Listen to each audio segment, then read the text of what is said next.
For generations, the US-Canada relationship was the gold standard of neighborly cooperation. More than a border, it was a shared identity. The world's longest undefended border was a seam, not a division, connecting two nations with intertwined destinies. Canadians watched American TV, cheered for the same teams, and vacationed in Florida. Americans marveled at the Rockies and relied on Canadian resources. This was a friendship built on mutual respect, visible in the humming activity at hundreds of border crossings. The CUSMA trade agreement was meant to keep this engine of prosperity running smoothly. Yet, beneath the surface, global politics were shifting. By 2025, old certainties had given way to nationalism and transactional diplomacy. The Alaska Highway, once a symbol of unity, was about to become a powerful weapon in a high-stakes confrontation. Even the strongest friendships, it seemed, could be fragile. The crisis began not with a border skirmish but a digital proclamation. In March 2025, President Trump announced a 25% tariff on nearly all Canadian exports, threatening to cripple Canada's economy. The move was classic Trump bold, disruptive, and designed to force concessions. Diplomats scrambled to de-escalate, but by July, Trump doubled down, raising tariffs to 35%, effective immediately. The justifications ranged from fentanyl trafficking to Canada's recognition of Palestinian statehood. This was economic war. 75% of Canadian exports go to the US. The tariffs targeted everything not protected by CUSMA, with extra penalties for suspected transshipments. The attack on Canada felt like a betrayal of a century of friendship. Trump's rhetoric painted Canada as an adversary, not an ally. The relationship, carefully balanced for decades, was being torn apart by populist politics. Canada was left with no choice but to prepare for a fight it never wanted. Canada didn't blink. Prime Minister Carney condemned the tariffs and announced dollar-for-dollar retaliatory tariffs on US goods.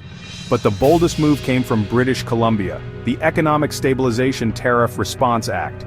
This law enabled BC to impose heavy tolls on commercial vehicles using the Alaska Highway, activated only if US tariffs took effect. The message: choke our economy, and we'll choke your only land route to Alaska. Other provinces joined in.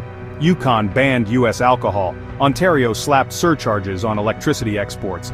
Canada weaponized its geography and economic integration, targeting America's Achilles heel. The move was legally sound. No treaty guarantees US access to the highway. The trade dispute had become a sovereignty crisis, with Canada showing its teeth. The quiet neighbor was now a formidable opponent. Far from the halls of power, the standoff is inflicting real pain on ordinary people.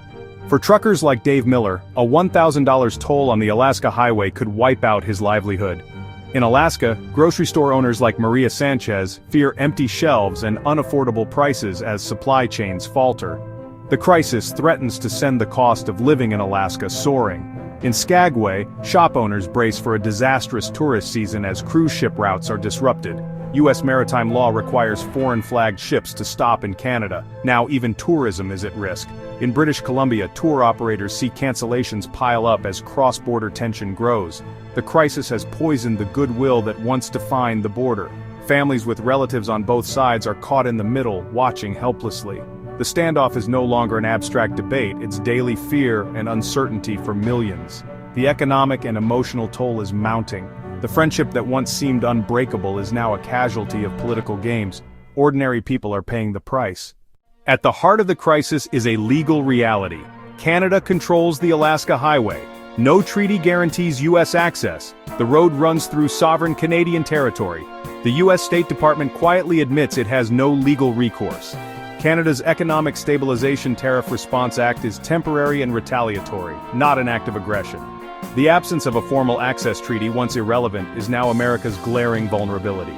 The U.S. scrambles for a diplomatic solution while Canada stands firm, using the law as its shield and the highway as its sword. The Alaska Highway crisis is sending shockwaves far beyond the road itself. Alaska, a commercial island, faces soaring prices and potential shortages as the highway is threatened. In British Columbia, sawmills brace for layoffs. In Ontario, auto parts manufacturers face uncertainty. The Canadian energy sector, a major U.S. supplier, is also at risk. Tourism is collapsing, cruise ships can't bypass Canada, and cancellations are piling up. The seamless flow of goods has been replaced by friction and hostility.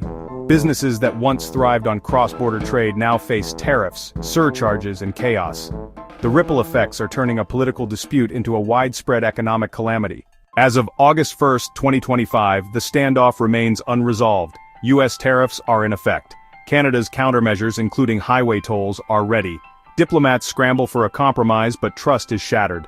The crisis shows how quickly a century-old friendship can be jeopardized by political expediency. The undefended border is now a line of economic conflict. International cooperation, once taken for granted, is revealed as fragile and in need of constant care. The future of North American stability depends on leaders rediscovering the spirit of partnership. Only diplomacy, not threats, can repair this broken friendship.